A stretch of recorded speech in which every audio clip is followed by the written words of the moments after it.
Fall, the season of crisp air, falling leaves and long nights. But as the days grow shorter and the nights colder, some stories refuse to stay buried.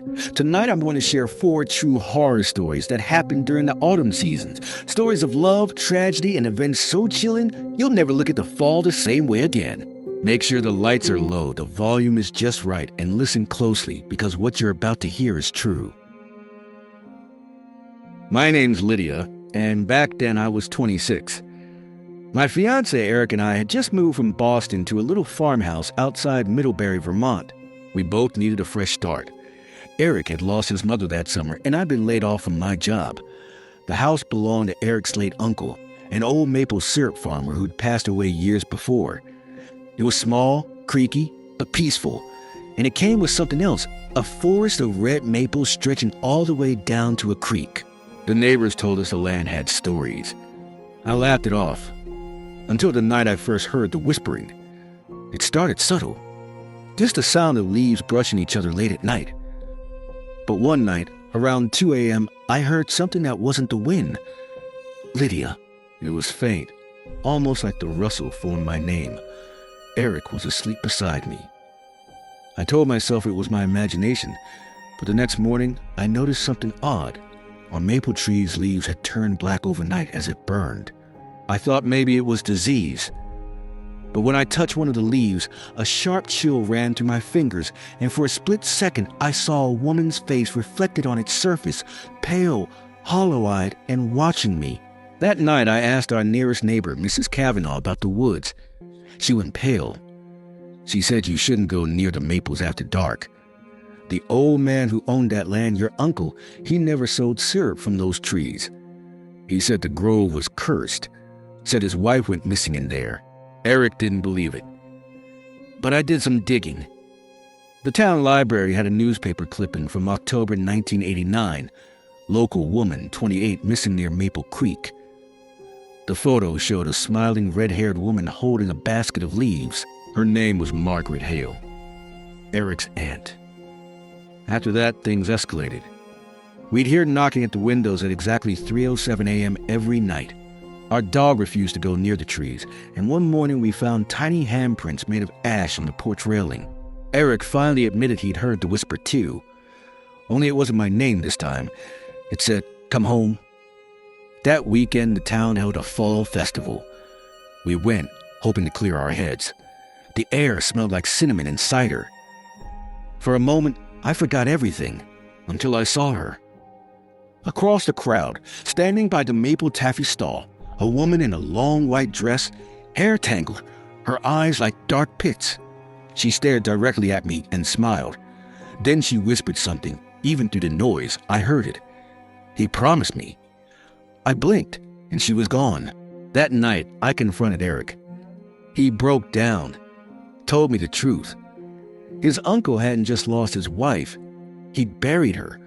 Margaret had found out he'd been having an affair, and one night she disappeared. Everyone assumed she ran away. But Eric remembered something. The night after she vanished, his uncle had gone into the woods with a shovel. He told Eric, "Never go near those trees. She's still angry." 2 nights later, the whispering turned into screaming. Every window shook. The forest behind our house glowed faintly red, like fire through fog. Eric grabbed a flashlight and ran outside. I followed. The entire maple grove was moving, the branches twisting together like arms reaching out. At the center of it stood that same white figure, her mouth opening wider than humanly possible. "You promised me eternity," she screamed. Eric froze. Then the ground beneath him cracked open, exposing roots that wrapped around his legs. I lunged forward to pull him free, but the moment I touched him, the leaves ignited. When I woke up, the house was gone. Firefighters told me the woods caught fire by lightning. They never found Eric's body. But sometimes when I drive past that stretch of road, I see maple leaves swirling unnaturally even with no wind.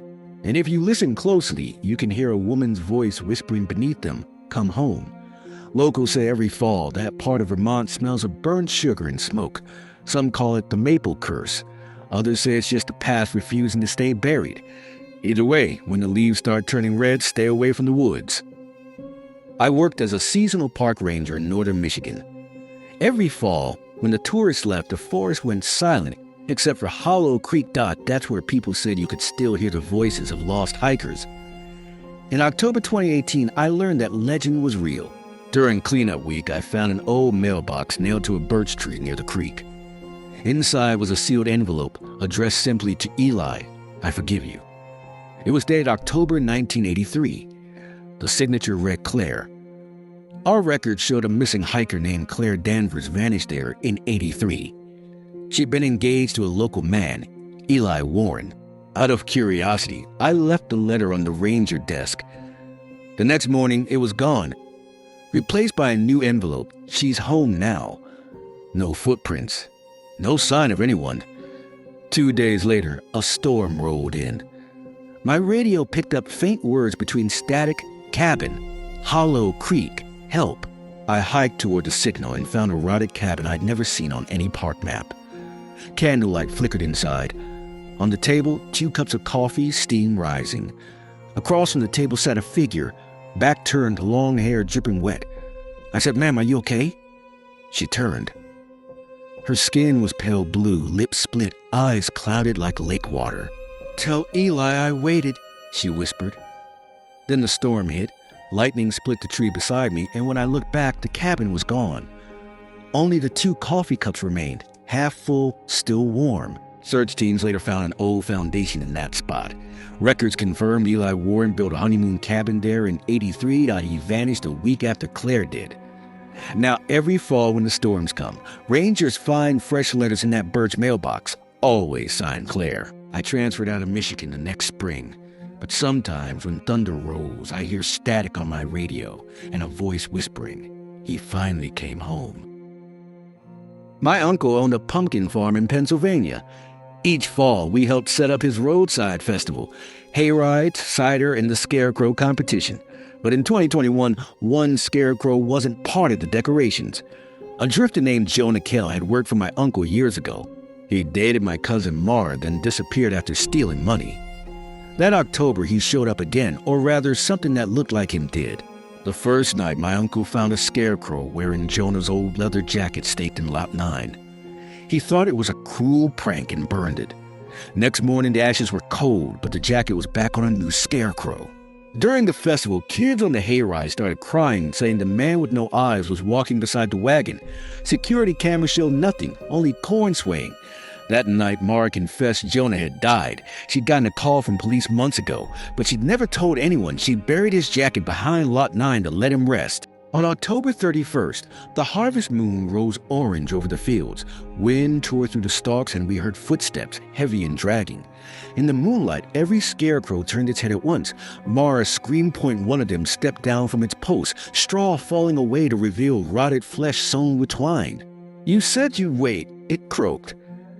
We ran. The next morning, Lot 9 was nothing but trampled soil, and Mara was gone. In her place, a new Scarecrow wearing her red scarf. The farm closed that year, but every fall, travelers see a woman-shaped Scarecrow on Route 86, her scarf fluttering in the cold wind. They say if you honk, it turns its head and smiles. Some places look beautiful only from far away. Autumn Lake in Maine is one of them. Mirror still surrounded by gold trees. Locals say it's bottomless. In 2015, I filmed a documentary there about seasonal color change, but I captured something I'll never forget. On my second morning filming, mist rolled across the lake. Through my camera lens, I saw a white dress floating just under the surface. I thought it was trash, so I rolled closer. But it wasn't cloth, it was skin. A woman's body surfaced, eyes open, hair waving like weeds. I screamed and rolled back. When the sheriff came, the body was gone. They dismissed it as stress or reflection. That night in my cabin, I found water pooling under the door. Dot on the table said a soaked notebook labeled Eleanor B. The first entry, he said the lake keeps secrets. The last entry, dated October 12, 1954, he's pulling me under tonight. When I closed the book, the pages smelled of pond, water, and blood. The next day, I played back my footage. Every shot had sound distortion except one, where a voice whispered through the wind, "Help me find him." I froze the frame. In the reflection of the lake behind me was a man's silhouette, but I'd been alone. Against advice, I hired divers to search. At 40 feet, they found an old pickup truck, rusted through. Inside were two skeletons, hands locked together. The man had a wedding ring engraved. Authorities called it an accident, but sometimes when fog drifts over Autumn Lake, locals hear two voices singing an old love song across the water until it fades into silence. I deleted the footage, yet every fall my phone still pings with an untraceable file named Autumn Lake, and when I open it, all I hear is breathing and the sound of water rising.